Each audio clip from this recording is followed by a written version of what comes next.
అందరికీ ప్రభు అయిన యేసుక్రీస్తు మధుర నామములో శుభములు. హల్లెలూయా. ప్రియులారా,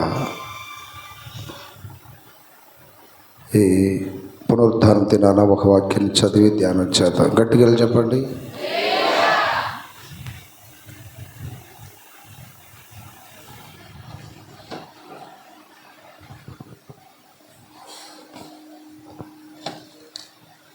హల్లెలూయా,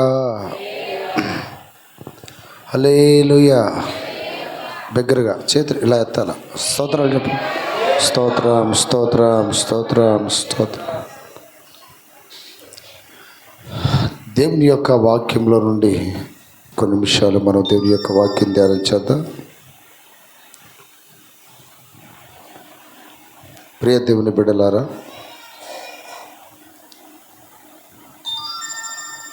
హల్లెలూయా.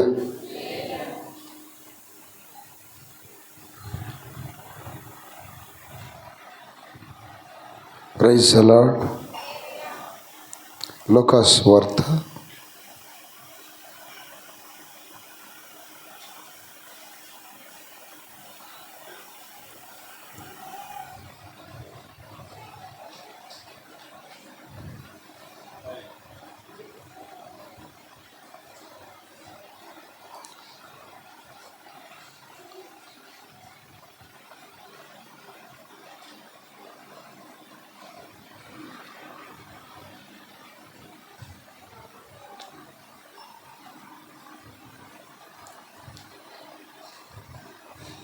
'స్తోత్రం, హల్లెలూయా, హల్లెలూయా.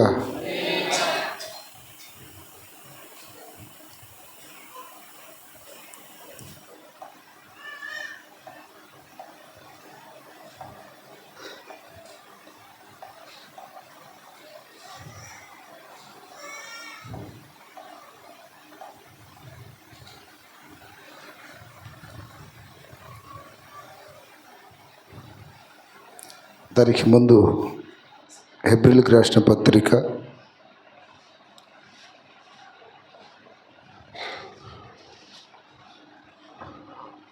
12వ అధ్యాయం 1, 2, 3 వాక్యాలు చదువుకుందాం. సరే. లూకాసు వార్త 21వ అధ్యాయం 19వ వాక్యాన్ని చదువుకుందాం.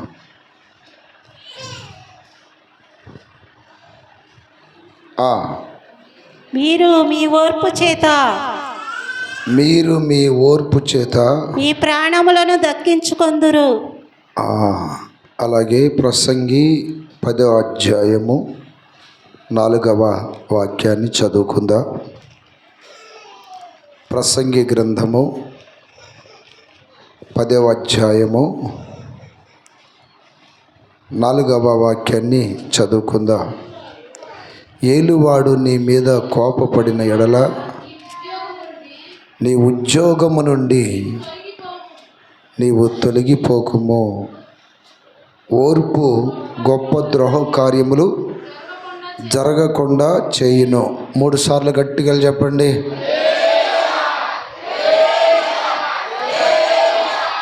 హల్లెలూయా. హుషారుగా చెప్పట్లా, చేతులతో చెప్పండి. ఈరోజు మన అంశం ఏంటంటే ఓర్పు. చెప్పండి, ఓర్పు. ప్రియులారా, ఓర్పు వలన మన ప్రాణములను దక్కించుకుంటామని యేసు ప్రభుల వారు లూకాసు వార్త 21:19 చెప్పాడు. అలాగే ప్రసంగి గ్రంథం 10:4 ఓర్పు గొప్ప ద్రోహ కార్యములు జరగకుండా చేస్తుందంట. లోకస్తులకి కొందరికి ఓర్పు ఉండొచ్చు, ఉండకపోవచ్చు. దేవుని ప్రజలు మనబడుతున్న మనకి ఓర్పు చాలా అవసరం. ఇద్దరు కలిసి ఉన్నప్పుడు ఓర్పు కావాలి. ఇద్దరు ఒక పని చేస్తున్నప్పుడు ఓర్పు కావాలి. అలాగే సమాజంలో ఉన్నప్పుడు ఓర్పు కావాలి. ఓర్పు వలన గొప్ప ద్రోహ కార్యములు జరగకుండా ఆగుతాయంట. ప్రసంగిలో అంటున్నాడు, ఏలువాడు నీ మీద కోపపడిన ఎడల నీ ఉద్యోగము నుండి నీవు తొలగిపోకము. ఓర్పు గొప్ప ఇప్పుడు ఒక వ్యక్తి దగ్గర మనం పని చేస్తున్నాం. ఆ వ్యక్తి ఏదో విషయంలో మనల్ని గద్దించినప్పుడు, మనల్ని ఖండించినప్పుడు మనము ఉద్యోగం మానుకోకూడదంట. పని వాళ్ళతో చెప్తున్నాడు. నీ పైన ఏలుబడి చేస్తున్న వాళ్ళు నిన్ను గద్దించినప్పుడు, కోపపడినప్పుడు నువ్వేం చేయకూడదంటే నీ పని వదిలిపెట్టి, నీతో నాకు కుదరదు, నేను ఇది భరించలేను, నా వల్ల కాదని నువ్వు ఉద్యోగాన్ని విడిచి తొలగిపోకుము అంటూ ఓర్పు గొప్ప కార్యములు జరగకుండా చేస్తుందంట. దేవుని స్తోత్రం కలుగునగాక. ప్రియ దేవుని బిడ్డలారా, చాలామంది దేవుని బిడ్డలకి ఆవేశాలు ఎక్కువ, కోపాలు ఎక్కువ, తొందరపాటు ఎక్కువ. రోషం అని పేరు పెడతారు. మళ్ళీ దానికి రోషం అని పేరు పెడుతున్నారు. ఎంత ఓర్పు కావాలి మనకి, ఎంత ఓర్పు కావాలి, ఎంత సహనము కావాలి దేవుని బిడ్డలకి.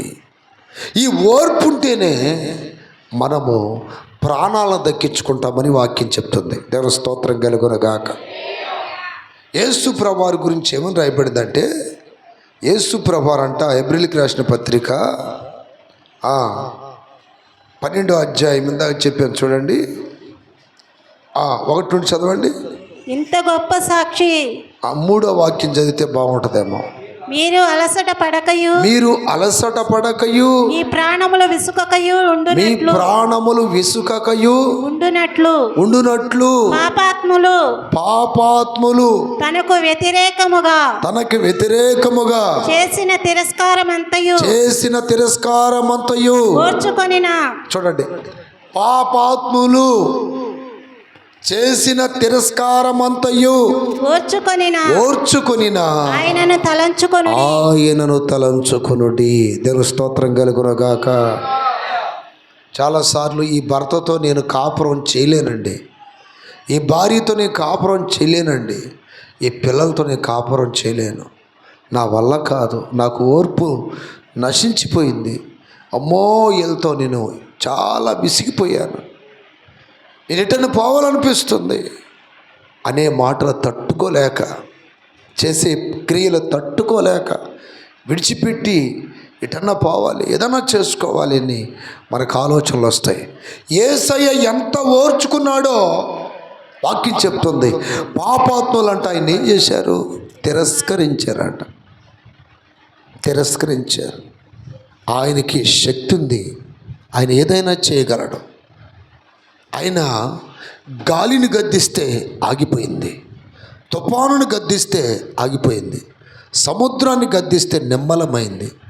సృష్టిని శాసించగలిగినంత శక్తి కలిగిన వాడు ఈ పాపాత్మలని బూడిదవునుగా కంటే బూడిదవరా. కానీ ఏం చేశాడు? ఓర్చుకున్నాడు.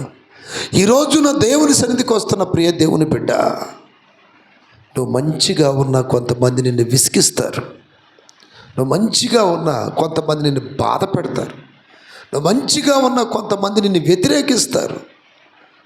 అలాంటి సమయంలో నువ్వు తీవ్రంగా ఆలోచించి మనస్తాపానికి గురైపోయి వేరే విధమైన ఆలోచనలు చేయకూడదు. కానీ అన్నిటినీ ఓర్చుకున్న క్రీస్తుని మనము తలంచుకోవాలి. దాని స్తోత్రం కలుగునుగాక.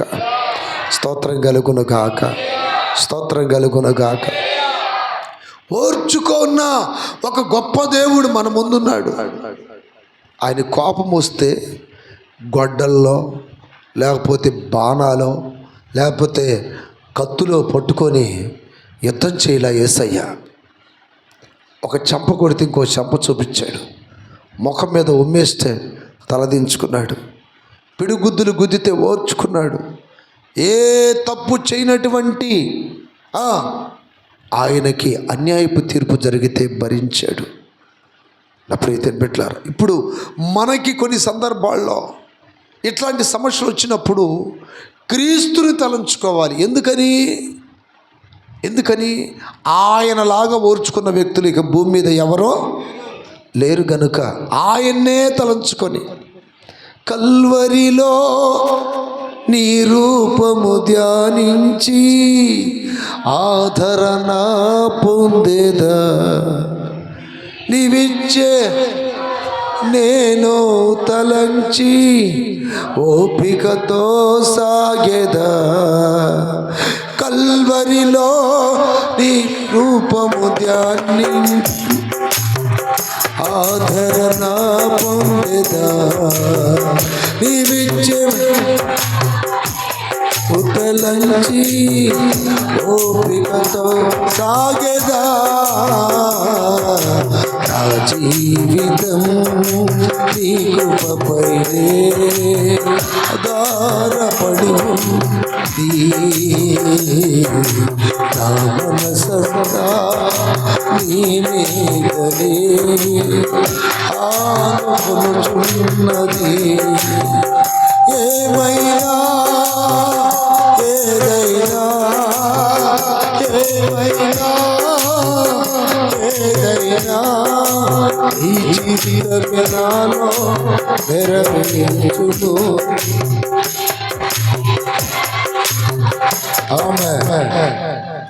ఓర్చుకోవటం వలన ఓపిక పట్టడం వలన చాలా మంచి కార్యాలు జరుగుతాయి. దేవుని స్తోత్రాలు చెప్పండి. కొన్నిసార్లు మనల్ని చేతగాని వ్యక్తులుగా అనుకుంటారు జనం. ఇన్నంటున్నా వాడికి రోషం లేదా, ఇన్నంటున్నా వాళ్ళకి సిగ్గు లేదా అంటే ఏం చేయలేడేమో, దద్దమ్మేమో. అది కాదు కారణం. ఓపిక ఎంత గొప్ప కార్యాలు చేస్తుంది. ఓపిక మన జీవితంలో ఎన్ని మేలు తెచ్చి పెడుతుంది. దేవుని స్తోత్రం కలుగునుగా. ఈ మధ్య మన పేరిచ్చర్లో వినాయకుడు బొమ్మ ఒకటి బాగా ఊరేగిస్తున్నారు. మందిరం ముందు చాలా ఈ గులాం ఇట్లాంటి కొట్టారు. ఏదో పులిహార చిన్న చిన్న ప్లేట్లో పెట్టి మొత్తం కావాలని చర్చి ముందు చేశారు. నేను స్తోత్రం కలుగునగా. ఇప్పుడు నేను అది ఇదని మన వాళ్ళు అడుగుతారంటే నన్ను వద్దు, అడగవద్దు, చేయని ఓర్చుకోవాలి మనం కొంచెం. నేను స్తోత్రం. ఆ ఇంటి వ్యక్తి వాళ్ళ అబ్బాయికి జ్వరం వస్తే రాత్రి ప్రార్థన చేయించుకోవడానికి మన దగ్గరికి పంపించారు. చప్పట్లు కొట్టాడు గట్టిగా. హల్లెలూయా. అదే ఓర్చుకోకుండా ఏదైనా అది దాన్ని వాదన పెట్టుకున్నాం అనుకోండి, వాళ్ళని మనం సంపాదించుకోగలమా? సంపాదించలేం. రాత్రి పిల్లడు వచ్చి మా అమ్మ ప్రార్థన చేయించుకొని రమ్మని పంపించింది, అన్న ప్రార్థన చేయవా అన్నాడు. స్తోత్రం. మనము సమాజంలో ఉన్నప్పుడు కూడా ఈ పెద్ద నోరేసుకొని మాట్లాడటం, విసుగుపడటం, అలగటం, ఇవన్నీ కూడా ఎంతోమందిని పోగొట్టుకునే పరిస్థితి ఏర్పడైతే భరించాలి. మనము వెంబడిస్తుంది ఎవరిని? కత్తులు ఆయుధాలు పట్టుకున్న దేవుణ్ణి కాదు, గొర్రె పిల్లలాగా మౌని అయినా దేవుణ్ణి. వదకు సిద్ధమైన గొర్రె పిల్లవోలే మౌని ఆయను, మౌని ఆయను, బలియాగమాయను. ఎట్టున్నాడు? వదకు సిద్ధమైన గొర్రె పిల్లవోలే మౌని ఆయను, బలియాగమాయను. తన రుధిరముతో నమ్ముకొనెను, ఇది నాది సంకల్పమాయను. ఆమేన్. వీళ్ళు నా పేరంతా చెడగొట్టారన్నా, అందరికి నా గురించి ఏదేదో చెప్పారన్నా, తలెత్తుకోలేకపోతున్నా. ఓర్చుకో. నా పరువు తీసేశారన్న ఇల్లు. బజార్లో ఒక నేరస్తురాల్లాగా నడవాల్సి వస్తుందన్న. కొంతమంది నా దగ్గరికి వచ్చి ఏడ్చారట. ఓర్చుకున్న వ్యక్తులు గెలుస్తారు, కానీ తొందరపడ్డాడు ఎప్పటికీ గెలవడు. ఓర్చుకో కొంచెం. మన యేసయ్య పాపాత్ములు ఆయన్ని తిరస్కరించినప్పుడు అన్నిటినీ ఓర్చుకున్నాడంట. దాని స్తోత్రం కలుగునక. ఆయన్ని ఒకసారి కొంతమంది వచ్చి అంటారు, కొంతమంది ఆయన సిలువలో ఉన్నప్పుడు వచ్చి అంటారు, నిజముగా నువ్వు దేవుని కుమారుడు అయితే నిన్ను నీవు రక్షించుకొని మమ్మలను రక్షించవచ్చు కదా. దాని స్తోత్రం. ఆ సిలువ వేసిన వాళ్ళని చంపటం ఆయనకి పెద్ద పనా? ఏమండి, ఆయన సిలువేసిన వాళ్ళని చంపడం పెద్ద పని అంటారా? ఎందుకు ఆయన ఓర్చుకున్నాడు, ఎందుకు భరించాడు, ఎందుకు సహించాడంటే ఒక్కటే ఒక్క కారణం. ఆయన ఓర్చుకోకపోతే మనము రక్షించబడే వాళ్ళము. ఆయన ఓర్చుకోకపోతే మన జన్మకర్మ పాపము కడగబడేది కాదు. ఆయన ఓర్చుకోకపోతే ఈరోజు నా నరకాన్ని మనం తప్పించుకునే వాళ్ళం కాదు. ఆయన ఓర్చుకోకపోతే ఈరోజు ఈ మంచి మనసు మనకు దేవుడిచ్చేవాడు కాదు. మన దేవుడు యుద్ధం వస్తే కత్తులు పట్టుకోండి, ఆయుధాలు పట్టుకోండి, పోట్లాడండి అని చెప్పేవాడు కాదు. మౌనముగా ఉండండి. హల్లెలూయా. ఓర్పు కలిగి ఉండండి. ఇంకొకసారి చదవండి. హెబ్రీయులకు రాసిన పత్రిక 12:3 మీరు అలసట పడకయు. మీరేం పడకూడదంట? అలసిపోమాకండి. మీ ప్రాణములు విసుకొకయు ఉండునట్లు. ఇంకెంతకాలమన్నా భరించేది, ఇంకెంతకాలమన్నా ఓర్చుకునేది? ఒక్కసారి మా తడాకేంటి వాళ్ళకు చూపిస్తాం, ఒక్కసారి మా విషయం ఏంటో వాళ్ళకు తెలియపరుస్తాం. అక్కడ అంటున్నాడు, అలసట పడమాకండి, ఓర్చుకో ఓర్చుకో ఓర్చుకో. దాని స్తోత్ర. ఓర్చుకోండి. ఎప్పటిదాకా? ఆయన కరుణించేంత వరకు, ఆయన దీవించేంత వరకు, ఆయన నీ జీవితంలో కార్యము చేసేంత వరకు. దావీదుని సౌలు తరుముతా ఉన్నాడంట. దావీదుని చంపాలనుకుంటున్నాడంట. దావీదికి అనేక సార్లు అవకాశం వచ్చింది సౌలును చంపడానికి. గొలియాతునే ఒడిసెల రాయితో చంపి మట్టి కరిపించిన వాడు ఆఫ్టర్ ఆల్ సౌలు ఎంత, నువ్వెంత, నీ లెక్క ఎంత అన్నాడా? ఓర్చుకున్నాడా? ఓర్చుకోబట్టే దావీదు రాజయ్యాడు. ఓర్చుకోబట్టే దావీదికి దేవుడు శాశ్వతమైన కృపనిచ్చాడు. చప్పట్లు కొట్టాడు గట్టిగా. అయ్యో ఈ పిల్లలతో నా వల్ల కావట్లేదు అయ్యో అంటారు. నువ్వు ఓర్చుకునేదేంటి? భర్తతో నా వల్ల కావట్లా, ఈ భార్యతో నా వల్ల కావట్లా, అమ్మో ఇరుగు పొరుగు వాళ్ళతో నా వల్ల కావట్లా, ఇల్లు మారుదాం అనుకుంటున్నాం, ఇంకోసారికి వెళ్దాం అనుకుంటున్నాం, ఇంకో కూరి వెళ్ళిపోదాం అనుకుంటున్నాం. నీకు ఓర్పు లేకపోతే ఎక్కడికి పోయినా ఈ పరీక్షలు వస్తాయి. చదువుకునే పిల్లోడు ఎక్కడ పోయినా అదే చదవాలి, ఎక్కడ పోయినా ఎగ్జాము రాయాల్సిందే. ఓర్పుతో. దాని స్తోత్రం కలుగును గాక. మన యేసయ్య ఓర్చుకున్నాడు. యేసయ్య ఓర్చుకున్నాడు, మనమే ఓర్చుకోవాలి. దాని స్తోత్రం చెప్పండి గట్టిగా. స్తోత్రాలు చెప్పండి గట్టిగా. ఓర్చుకున్నప్పుడు మనకు కలిగే కొన్ని ఆశీర్వాదాల గురించి మీకు చెప్తాను. ఒకటి, మన ఓర్పు వలన ప్రాణాలని దక్కించుకుంటా. దాని స్తోత్రం కలుగునగాక. ఓర్పు వలన ప్రాణాలని దక్కించుకుంటాం. ఈ ఓర్పు ఎట్లా వస్తుంది? చాలామంది దేవుని బిడ్డలకి ఓర్పుని దేవుడు ఎలా నేర్పుతాడో, ఓర్పు వల్ల కలిగే ఆ దీవెనల తర్వాత చెప్తా, కానీ ముందు ఓర్పు ఎట్టొస్తో అది తెలుసుకుందాం. ఎంతమందికి కావాలి ఓర్పు? చాలామంది అంటారు, అసలు నాకు ఓర్పు లేదన్నయ్యా, కొంచెం ప్రార్థన చేయన్నయ్యా. ప్రార్థన చేస్తే రాదు ఓర్పు. ప్రార్థన చేస్తే రాదమ్మా ఓర్పు. ఎట్లా వస్తుంది ఓర్పు? రోమా పత్రిక 5:3 వాక్యం చదవండి. రోమా 5:3. శ్రమ ఓర్పును, అంతేకాదు శ్రమ ఓర్పును ఎప్పుడు వస్తుందండి? ఎప్పుడు వస్తుంది ఓర్పు? శ్రమల వలన. దేవుని స్తోత్రం చెప్పండి గట్టిగా. ఎవరైనా మాకు ఓర్పు కావాలంటే దేవుని బిడ్డలకి, సంఘానికి దేవుడు శ్రమలని ఎందుకు అనుమతిస్తున్నాడు? శ్రమల ప్రవాహములో ఎందుకు నడిపిస్తున్నాడు? శ్రమల త్రోవలో ఎందుకు తీసుకెళ్తున్నాడంటే ఏం కలుగు చేయాలని? ఓర్పు కలుగు చేయాలని. ఓర్పు కలుగు చేయాలని శ్రమల గుండా తీసుకెళ్తాడు. నువ్వేం ఒక్క మాట అనవు, వాళ్ళే వచ్చి 100 మాటలు తిడతారు.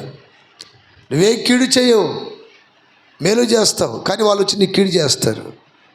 అప్పుడు అనిపిస్తుంది, ఇదంటారు చూడండి, ఇదేం అన్యాయం అండి, ఇదేంది అసలుకి, నేనేమనుకుంటా ఏంది ఎన్ని వస్తున్నాయి, ఆ దేవుడు అక్కడ కూర్చున్నాడు, అసలు ఆయన ఉన్నట్టా లేనట్ట, ఎంత అన్యాయం జరుగుతుండే ఏం చేస్తున్నాడు ఆయన?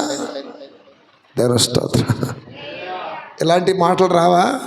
ఖచ్చితంగా వస్తాయి. శ్రమలలో దేవుడు మనకేం కలుగు చేస్తున్నాడు? ఓర్పు కలుగు చేస్తున్నాడు. దేవుని స్తోత్రం కలుగును గాక. మీలో కూడా చాలామందికి ఇంతకుముందు చాలా ఆవేశాలు ఉండే, నా దగ్గరికి వచ్చినప్పుడు చూశాక. ఇప్పుడు చాలా మటుకు మిమ్మల్ని దేవుడు ఓర్పు మార్గంలో నడిపిస్తున్నాడు. దేవుని స్తోత్రం కలుగును గాక. ఏ మార్గంలో? ఏ మార్గంలో? నేను పేర్లు చెబితే తలదించుకుంటారు ఇక్కడ. మీరు మొదట వచ్చినప్పుడు ఎట్టుండేవాళ్ళో ఇప్పుడు ఎట్టయ్యారో నాకు తెలుసు. దేవుని స్తోత్రం కలుగును గాక. హల్లెలూయా. దేవుడు మృగం లాంటి వాళ్ళని ఎలా చేశాడు? గొర్రె పిల్లలుగా మార్చాడు. కొట్టి చప్పట్లు గట్టిగా. పావురాల్లాగా మార్చాడు. కాకు లాంటి వాళ్ళని పావురాల్లాగా మార్చాడు. మృగాలని గొర్రె పిల్లలాగా మార్చేశాడు. కారణం ఏంటంటే ఆయనలాగా మార్చటానికి. దేవుని స్తోత్రం కలుగును గాక. నీవలే మారుటక, తర్వాత నీ కొరకే బ్రతుకుటక, నీవలే మారుటక,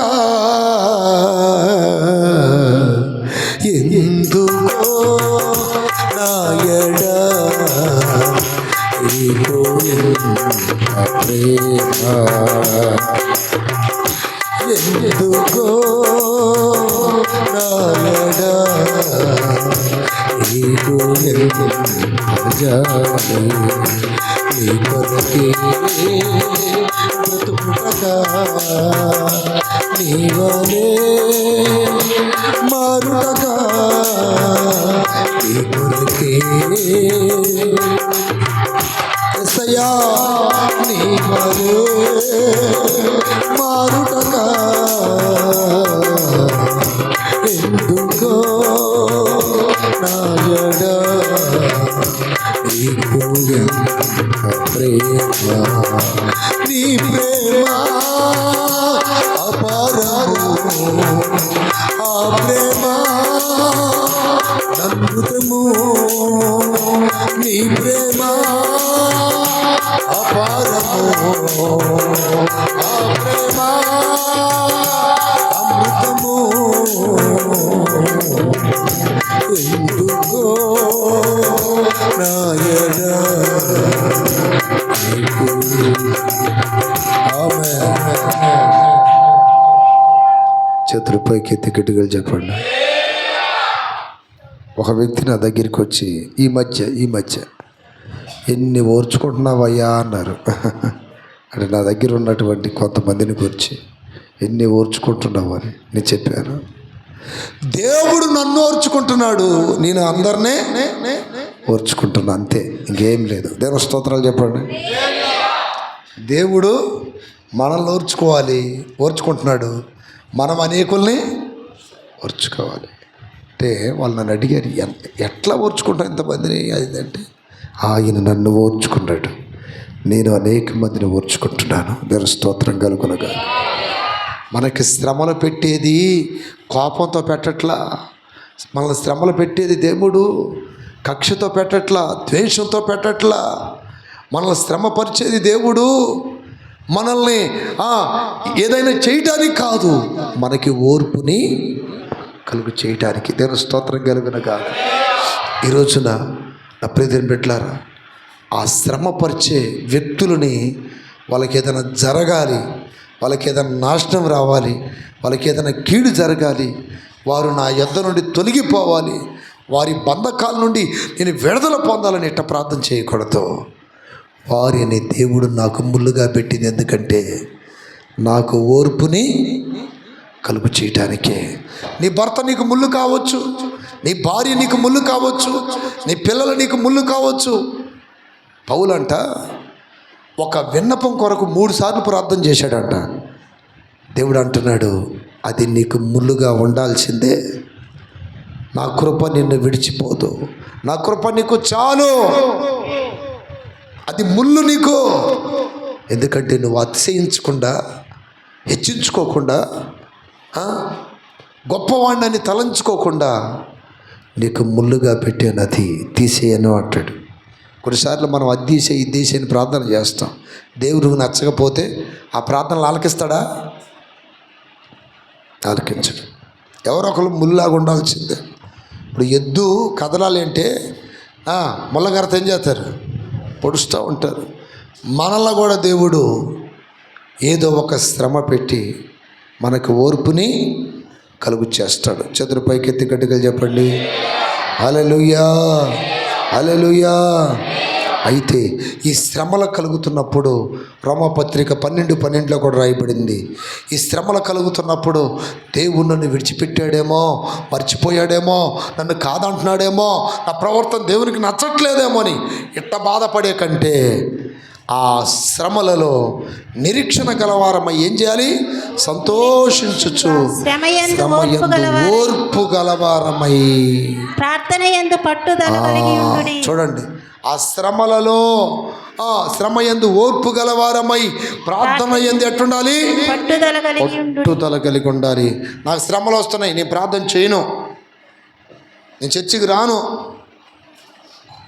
నేను బైబిల్ తీసుకోను, వాక్యం చదవను, ఆ దేవుడు ఉంటే నాకు ఇన్ని శ్రమలు ఎందుకు పెట్టాడు?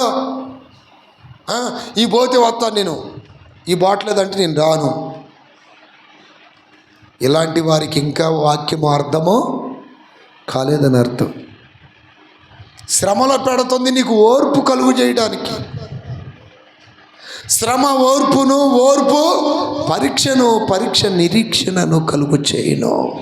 దాని స్తోత్రం కలుగునగాక, స్తోత్రం కలుగునగాక. అప్పుడే దీన్ని పెట్టారా? ఈ ఓర్పుతో మనము శ్రమలు సహించుచు, నిరీక్షణతో సంతోషించుచు, ప్రార్థన యందు ఎలా ఉండాలంట? పట్టుదల కలిగి ఉండండి. దేవుని స్తోత్రం కలుగునగాక, స్తోత్రం కలుగునగాక. అందుకని కొరింథీయులకు రాసిన 2వ పత్రిక 6:5 అపోస్తులుడైన పౌలు అంటున్నాడు, శ్రమల యందును, ఇబ్బందుల యందును, ఇరుకు యందును, దెబ్బల యందును, చెరసాలలోను, అల్లరుల్లోను, ప్రయాసములలోను, జాగారములలోను, ఉపవాసములలోను ఓర్పు గలవారమై. ఎట్టట? శ్రమలు వచ్చినప్పుడు, ఇబ్బందులు వచ్చినప్పుడు, ఇరుకులు వచ్చినప్పుడు, జైల్లో వేసినప్పుడు, ఉపవాసాలు జాగరణాలు చేస్తున్నప్పుడు మిగుల ఓర్పు గలవారమై అంటాడు. దేవుని స్తోత్రాలు చెప్పండి. ఇబ్బందులు వచ్చాయని, శ్రమలు వచ్చాయని, ఇరుకులు వచ్చాయని, దెబ్బలు తింటున్నామని, సరస్సులు వేయబడుతున్నామని, ప్రయాస కలుగుతుందని దేవుణ్ణి అపార్థం చేసుకుంటారా? దేవుని మీద సనుగుతారా? దేవుని మీద కోప్పడతారా? లేక ఇవన్నీ నాకు ఓర్పు కలుగు చేయటానికి దేవుడు ఇవన్నీ అనుమతిస్తున్నాడని అనుకుంటారా? ప్రియ దేవుని సంగమా, నీ గుండెల్లో ఓర్పు ఉండాలి. ఎంత ఓర్పు! సమాజం చూడాలి, నీ చుట్టుపక్కల వాళ్ళు చూడాలి, ఎంత ఓర్చుకుంటుందయ్యా, ఎంత ఓర్చుకుంటున్నాడయ్యా. దేవుని స్తోత్రం కలుగును కాక. అనేక మంది చెప్పాలి, నువ్వు ఓర్చుకుంటున్నట్టు. అనేక మంది నువ్వు ఓర్చుకున్నట్టుగా పలకాలి. ఓర్పు లేకపోతే నీ ప్రాణాలను నువ్వు దక్కించుకోలేవు. తను స్తోత్రం కలుగును కాక. యేసు ప్రభువారు ఆనాడు ఓర్చుకున్నాడు గనుకనే ఈ రోజున ప్రపంచములో 70% ప్రజలని ఆయన వైపు ఆకర్షించాడు. చప్పట్లు కొట్టండి గట్టిగా. 70% నా ప్రియమైన బిడ్డలారా ప్రపంచాన్ని ఆయన వైపు ఆకర్షించుకున్నాడు. ప్రపంచంలో యేసయ్యని ఎరిగిన వాళ్ళు నా ప్రియమైన బిడ్డలారా 30% మంది ఈ రోజున ఆయన్ని దేవుడు అని ఎందుకు ఒప్పుకుంటున్నారు? ఆయన్ని పరిశుద్ధుడని ఎందుకు ఒప్పుకుంటున్నారు? ఆయనలో ఏ లోపము లేదని ఎందుకు ఒప్పుకుంటున్నారంటే ఆయన ఆ రోజు ఓర్చుకున్నాడు కనుక. ఈరోజు చిన్నదానికి పెద్దదానికి ఎందుకు తొందరపడతావు? చిన్నదానికి పెద్దదానికి ఎందుకు తీవ్రంగా ఆలోచిస్తావు? చిన్నదానికి పెద్దదానికి ఎందుకు పళ్ళు కొరుకుతావు? చిన్నదానికి పెద్దదానికి ఇల్లు ఖాళీ చేస్తే ఇటు వెళ్ళిపోతానని ఎందుకు అనుకుంటున్నావు? ఓర్చుకోవా? యేసయ్య కంటే నీకు ఎక్కువ శ్రమలు వచ్చాయా? యేసయ్య కంటే ఎక్కువ శోధనలు వచ్చాయా? యేసయ్య కంటే ఎక్కువ భరిస్తున్నావా నీవు? తెరు స్తోత్రం కలుగునగాక. ఏ పాపం తెలియని నీకు ఈ పాపలోకమే సిలువ వేసినదా? ఏ నేరం తెలియని నీకు అన్యాయపు తీర్పునే ఇచ్చినదా? ఏ పాపం తెలియని నీకు ఈ పాపలోకమే సిలువ వేసినదా? ఏ నేరం తెలియని నీకు అన్యాయపు తీర్పునే ఇచ్చినదా? భూము పైన గుర్తులకు తడబడుతూ నడిచావా? సోలివాలి పోయావా? ఎవరి కోసమో ఈ ప్రాణ త్యాగము? ఎవరి కోసమో ఈ సిలువ మరణము? నీ కోసమే నా కోసమే కలువరి పయనం, ఈ కలువరి పయనం, కలువరి పయనం, ఈ కలువరి పయనం. ఎవరి కోసమో ఈ ప్రార్థనము? ఎవరి కోసమో ఈ సిలువ మరణము? జీవ కిరీటం నాకు పెట్టావు, పొంద కిరీటం నీకు గుంజాను.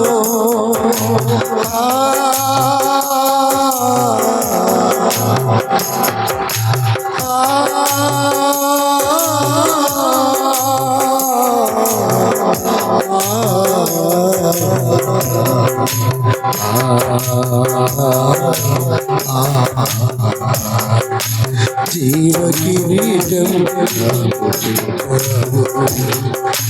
ముంద కిరీటం నీకు గుంజాను. జీవ జలము నాకు ఇచ్చావు, చేదు చిరుకను నీకు గుంజాను. నా ప్రక్కన ఉండి నన్ను కాపాడుతుండగా నీ ప్రక్కలో బలముతో ఒక్క పోటు పొడిచి తిని. నీ ప్రక్కలో పల్లెపు పోటు పొడిచి తిని. ఎవరి కోసమో ఈ ప్రాణ త్యాగము? ఎవరి కోసమో ఈ సిలువ మరణము, నీ కోసమే నా కోసమే కలువరి పయనం, ఈ కలువరి పయనం, కలువరి పయనం, ఈ కలువరి పయనం. హల్లెలూయా. చేతులు పైకెత్తి గట్టిగా చెప్పండి. యేసయ్య ఓర్చుకున్నది, యేసయ్య భరించినది, యేసయ్య రక్తము చిందించినది, యేసయ్య సిలువ మోసినది. ఎందుకో తెలుసా? ఈ రోజున మనమందరము రక్షణ పొందటానికి. దేవుని స్తోత్రం కలుగునగా. ఆయన ఆ రోజు ఓర్చుకోకపోతే ఈరోజు మనం ఇక్కడ కూర్చునే వాళ్ళం కాదు. చాలాసార్లు మన పక్కన రెచ్చగొట్టే వాళ్ళు ఉంటారు చూడండి, వాళ్ళ మాటలు ఎక్కువ వింటాం. ఇంకెంతకాలం ఓర్చుకుంటావే నువ్వు, ఇంకెంతకాలం ఓర్చుకుంటారు? ఈ పక్కన ఎక్కించే వాళ్ళ మాటలకి ఓర్పు నశించిపోయి తొందరపడతారు. కానీ వాళ్ళని అడగకుండా దేవుణ్ణి అడుగు ఒకసారి. ఎంతకాలం ఓర్చుకోవాలో ఆయన చెప్తాడు నీకు. వాళ్ళని అడిగావా? ఒక్కసారి దూకు అంటారు. కానీ యేసయ్యని అడిగితే సైకి చేస్తాడు. ఆగు ఆగు ఆగు ఆగు, ఓర్చుకో, ఎంతకాలం తప్పదో. దేవుని స్తోత్రం కలుగునగాక. హల్లెలూయా, హల్లెలూయా. వాక్యం చెబుతుంది, సహించువారు ధన్యులంట. ఎవరు చెప్పండి? ఓర్చుకునేవారు ధన్యులు. చాలా మందిని అతి త్వరలో దేవుడు పరీక్షించబోతున్నాడు. శ్రమలతో పరీక్షిస్తాడు. ఓర్పుంటే గెలిచినట్టు. దేవుని స్తోత్రం కలుగునగాక. ప్రకటన గ్రంథం రెవల్యూషన్ చాప్టర్ 3:10. ప్రకటన గ్రంథం 3:10లో రాయబడింది, నీవు నా ఓర్పు విషయమైన వాక్యమును గైకొంటివి గనుక భూనివాసులను శోధించుటకు లోకమంతటి మీదకి రాబో శోధన కాలములో నేను నిన్ను కాపాడేదను. ఓర్చుకున్న వాళ్ళని ఏం చేస్తాడు? శోధనలో కాపాడుతాడు. హల్లెలూయా. శోధనలో ఓర్చుకున్న వాళ్ళని ఏం చేస్తాడండి? కాపాడుతాడంట. దేవుని స్తోత్రం కలుగునగాక. మనకి భయంకరమైన శోధనలు కలుగు చేసి పరీక్షిస్తాడు దేవుడు. ఆ పరీక్షను తట్టుకుంటావా? ఆ పరీక్షను తాలుకుంటావా? ఆ పరీక్షను ఓర్చుకుంటావా? చేతుల పైకి ఎత్తి గట్టిగా చెప్పండి. ఓర్పు కలిగిన వారితో ఉంటే ఓర్పు వస్తుంది. ఓర్పు కలిగిన వారితో ఉంటే ఓర్పు వస్తుంది. దేవుని స్తోత్రాలు చెప్పండి గట్టిగా. కొంతమంది డైరెక్ట్గా దేవుడితో కనెక్షన్ ఉండదు. ఈ మధ్య నా దగ్గరికి ఒక ఫ్యామిలీ వాళ్ళు వచ్చారు. అన్నయ్య కొంచెం ఇంట్లో ఇబ్బందిగా ఉందంటే నా దగ్గర ఉన్నది ఏదో వచ్చేసాను వాళ్ళకి, తర్వాత ఇస్తామన్నారు. సరే మీ ఇష్టం కదన్న. దేవుని స్తోత్రం. మళ్ళీ మొన్న ఒకసారి ఫోన్ చేశారు, మళ్ళీ కొంత ఇచ్చాం. అప్రీతిని పెట్టారా, వీళ్ళు తీసుకెళ్ళి డబ్బులు వాళ్ళ కోసం ఖర్చు పెట్టుకోవట్లా. ఆ ఇంట్లో ఉన్నారు, కూతుర్లో ఎవరో, వాళ్ళకు బాగా మేపుతున్నారు. దొరికిన కడలు అప్పులు చేస్తున్నారు. ఎన్ని తీసుకొని వాళ్ళ భర్త అంటాడంట, దేవుడు నాకేం చేస్తున్నాడు, దేవుడు నాకేమిస్తున్నాడు. బాప్తిసం పొంది 13-14 సంవత్సరాల లోకంలో గడిపి శరీరాన్ని బలహీనపరుచుకొని ఇక డాక్టర్లను సస్తావరా అంటే దేవుళ్ళలోకి వచ్చాడు. ఇప్పుడు మళ్ళీ వచ్చిన దగ్గర నుండి తొందర పెడుతున్నాడు దేవుణ్ణి. దేవుడు నేను అనుకున్న కట్టలు ఇవ్వట్లేదేంటి? ఏం కావాలంట వాడికి? కట్టలు కావాలంట. దేవుడు నాకు ఇవ్వట్లేదేంటి? నేను చెప్పాను, ఇతడు దేవుణ్ణి అడ్డం పెట్టుకొని వాడుకోవాలని మందిరానికి వస్తున్నాడు, కానీ నిజంగా పరలోక రాజ్యం కోసం మాత్రం కాదు. ఇలాంటి వాళ్ళు ఓర్పు అనే ఈ ఎగ్జామ్లో నిలబడలేరు. మనం ఎందుకు ఓర్చుకుంటున్నాం? ప్రాణాలను దక్కించుకోవడానికి.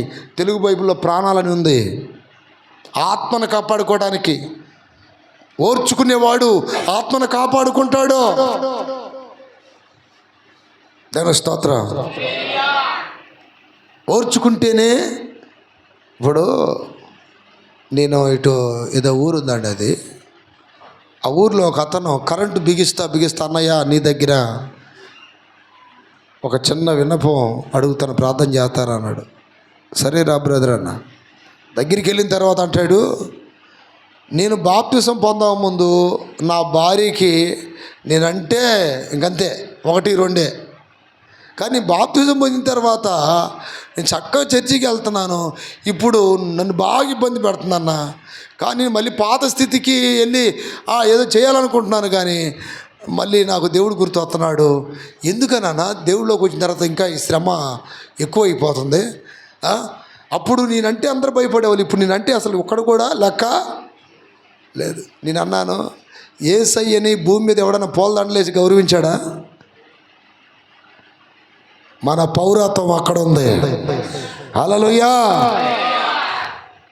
తట్టుకోలేకపోతున్నా అన్న. ఒకప్పుడు నేనంటే కానీ ఇప్పుడు నన్ను బెదిరిస్తున్నారు అందరూ. అంతేగా, నేనే బెదిరిస్తారు. దేవుని స్తోత్రం కలుగునుగాక. ఓర్చుకోవాలి చెప్పాను.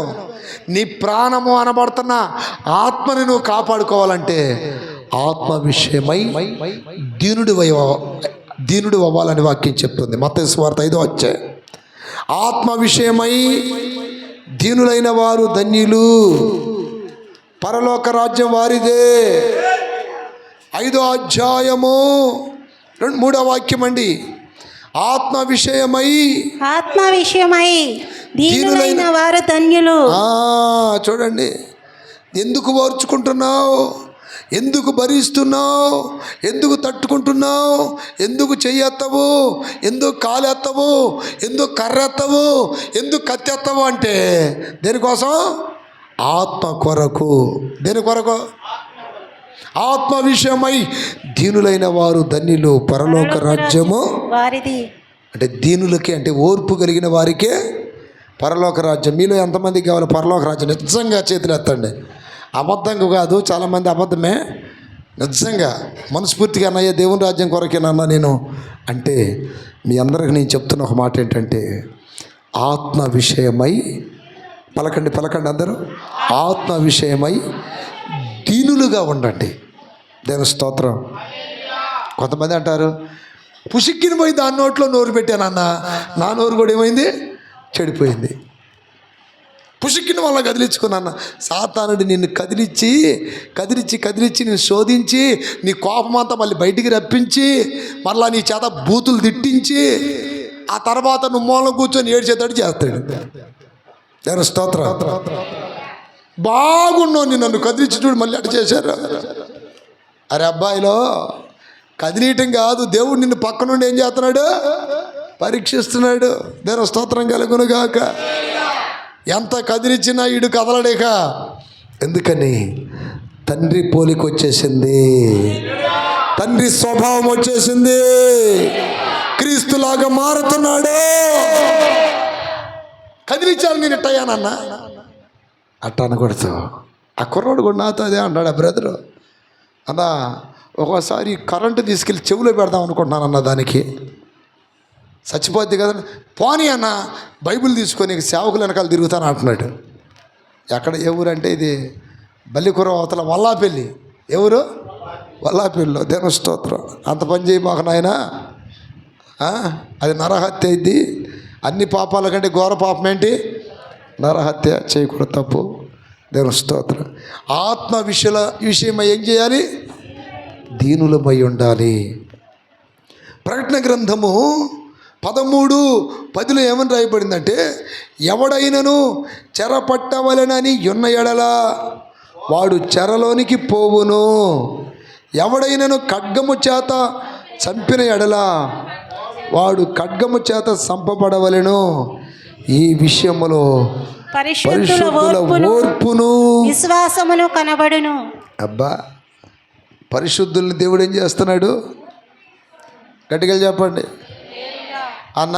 ఈ మొగుడితో ఎంతకాలం తట్టుకోవాలన్నా? తట్టుకోమ్మా, తప్పదు అన్న. ఈ భార్యతో ఎంతకాలం తట్టుకోవాలన్నా? తట్టుకోవాలి, తప్పదు.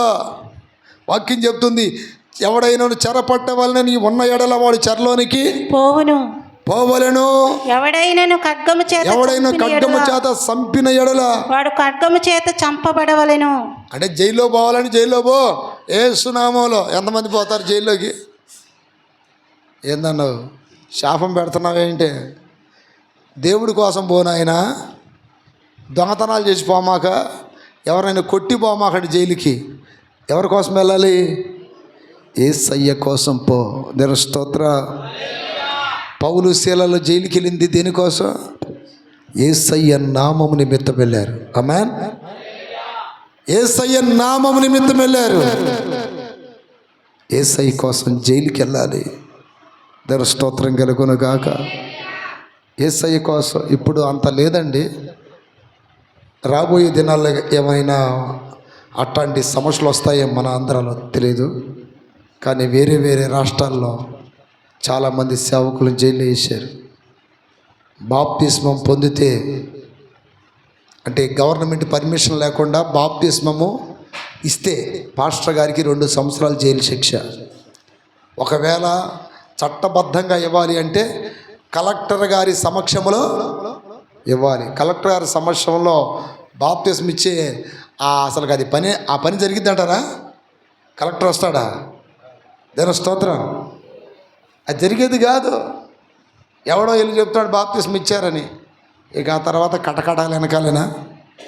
రాబోయే కొత్త కొత్త చట్టాలు తీసుకొస్తున్నారు. దేవుని స్తోత్రం కలుగును గాక.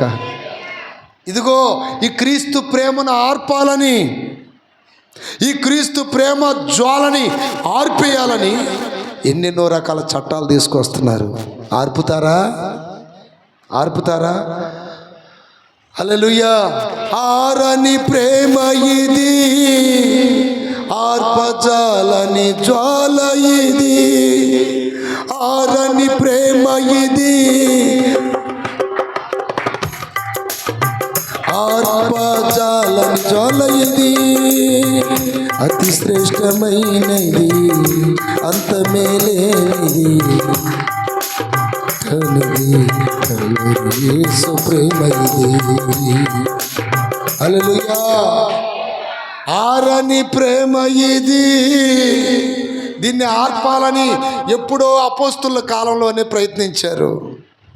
ఆర్పాలని కాలు తొక్కిన వాళ్ళ కాళ్ళు గాలిపోయాయి, కానీ ఈ అగ్నిని ఆర్పటానికి ఎవరికి సాధ్యము కాలేదు. దేవుని స్తోత్రం కలుగును గాక. ప్రభు నిమిత్తం చెరసాలకైనా వెళ్ళండి అంటున్నాడు. ఖడ్గముతో చంపబడి సావండి.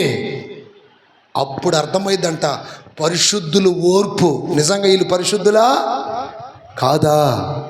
దేవుని స్తోత్రం కలుగును గాక. అంటే ఏదో దేవుని అడ్డం పెట్టుకొని బ్రతుకుదామని వచ్చే వాళ్ళకి ఇవన్నీ అర్థం కావు. ఏదో స్వార్థం కోసం వస్తారు, పోతారు. ఆ బ్యాచ్ తీసేయండి. నిజంగా నాకు దేవుని రాజ్యం కావాలి అంటే అవసరమైతే ఇట్లాంటి శ్రమలని కూడా ఎదుర్కోవలసిన పరిస్థితి వస్తుంది. వచ్చిన మరణానికి, జైలుకి మేము భయపడమా? మేము భయపడము. కులము వెలివేసిన, సమాజం వెలివేసిన, గవర్నమెంట్ వెలివేసిన, మేము సేవించుచున్న దేవుడు మమ్మల్ని రక్షించుటకు సమర్థుడు. కొట్టు గట్టిగా చప్పట్లో, గట్టిగా. మేము సేవించుచున్న దేవుడు. అగ్నిగుండాలకు భయపడం, సరస్సాలకు భయపడం, సింహాల బోనుకు భయపడం. మా పక్కనే ఉండి మమ్మల్ని కాపాడుతూ కొనుకక్క నడిపిస్తున్న మా దేవుడు సజీవుడు. ఆయన మమ్మల్ని చెయ్యి విడవడు. ఆయన మాతో ఉంటే సరస్సాలకైనా వెళ్తాం, అలాగే సింహాల బోనుకైనా వెళ్తాం, ఎక్కడికైనా వెళ్ళిపోతాం. కానీ మాతో ఎవరుండాలి? యేసయ్య ఉండాలి. దేవుని స్తోత్రం కలుగును గాక. స్తోత్రం కలుగునుగాక. ఎన్నైనా రానియండి, ఓర్చుకుంటాం. పరిశుద్ధుల ఓర్పు ఇందులో కనపడింది అంటున్నాడు. ప్రకటన గ్రంథం 14:12 కూడా ఏమని రాయబడింది? దేవుని ఆజ్ఞలను యేసుని గూర్చిన విశ్వాసమును గైకొనుచున్న పరిశుద్ధుల ఓర్పు ఇందులో కనబడును. చూడండి, ఓర్పు కనబడును, ఓర్పు కనబడును, ఓర్పు కనబడును. దీని స్తోత్రం కలుగునగాక. ప్రియ దేవుని బిడ్డలారా, ఓర్చుకోండి, ఓర్చుకోండి. ఓర్చుకుంటే కలిగే ఆశీర్వాదాలు చెప్తాను మీకు. ఒకటి, ప్రాణము దక్కించుకుంటాం. దేవుని స్తోత్రం కలుగునగాక, స్తోత్రం కలుగునగాక. రెండవది దేవుని వాగ్దానాలు మన జీవితంలో నెరవేర్చబడాలి అంటే ఓర్పుతో సహించగా వాగ్దాన ఫలమిచ్చి నేర్పితివి పాఠాలు శోధనలో జయమిచ్చి. ఓర్పుతో హెబ్రీ 6 నా ప్రియమైన బిడ్డలారా, అక్కడ రాయబడింది. దేవుని స్తోత్రం కలుగునగాక. ఓర్చుకున్న వారు వాగ్దానాలు పొందారనే మాట ఒకటి చూడండి అక్కడ. దేవుని స్తోత్రం కలుగునగాక. 6వ అధ్యాయం 11వ వాక్యం. 11వ వాక్యం. మీరు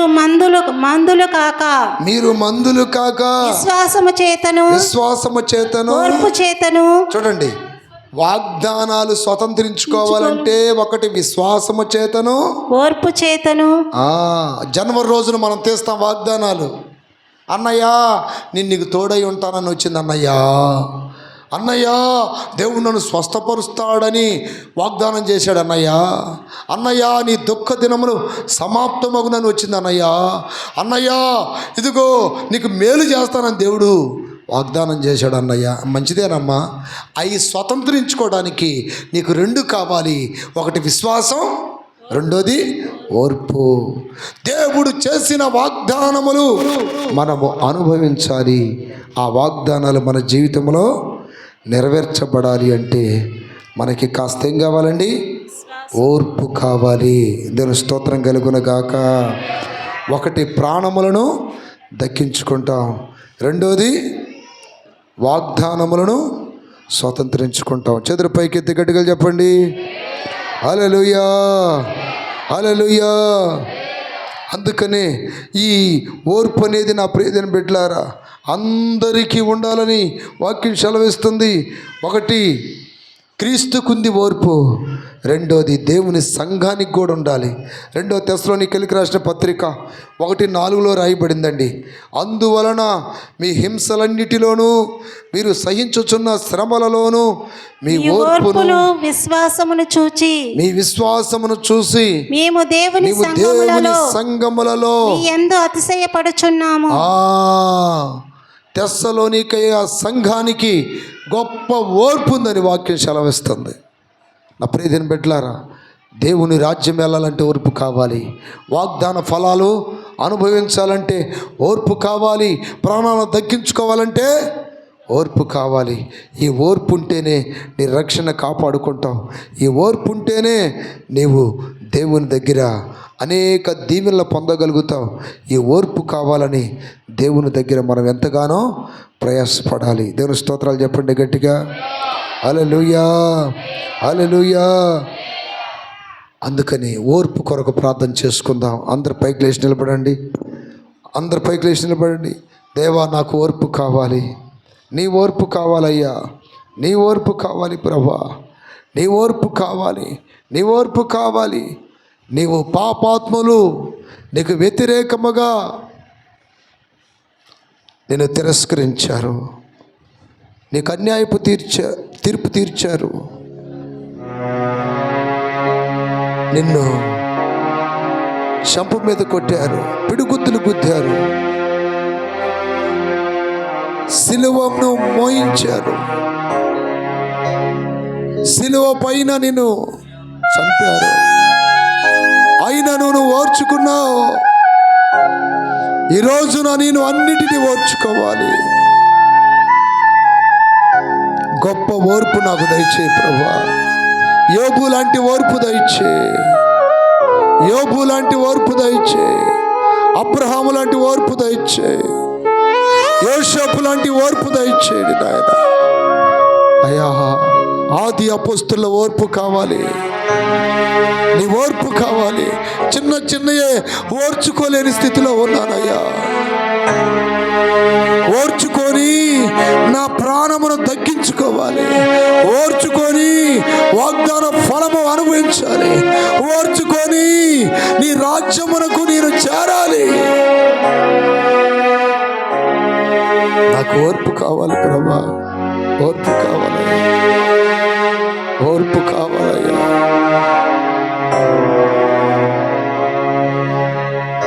అలాంటి ఓర్పు కలిగిన జీవితం నాకు దయచేయి, అలాంటి ఓర్పు కలిగిన జీవితం దయచేయి, అలాంటి ఓర్పు కలిగిన జీవితం నాకు దయచేయి. నీ భార్యను ఓర్చుకుంటున్నావా? నీ భర్తను ఓర్చుకుంటున్నావా? నీ పిల్లలను ఓర్చుకుంటున్నావా? నీకున్న వారిని ఓర్చుకుంటున్నావా? హల్లెలూయా, హల్లెలూయా. ప్రియ దేవుని బిడ్డలారా, తొందర పడితే దారి తప్పిపోతాం. నాకు గొప్ప ఓర్పు కావాలని ప్రార్థన చేయండి. శ్రమలు వచ్చినప్పుడు, బాధలు వచ్చినప్పుడు, హింసలు కలుగుతున్నప్పుడు, కీడును ఎదుర్కొంటున్నప్పుడు, నీ సన్నిధికి వస్తున్నప్పుడు అనేక మంది మమ్మల్ని నిందించిన, దూషించిన, హింసించిన, ఏలుబెట్టి చూపించిన, శ్రమల వెంట శ్రమలు, బాధల వెంట బాధలు వస్తున్నా మాకు గొప్ప ఓర్పు కావాలి ప్రభువా.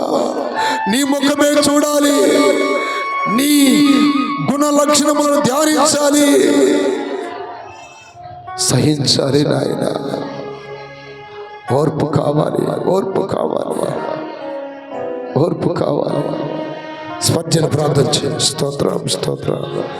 Praise the lord.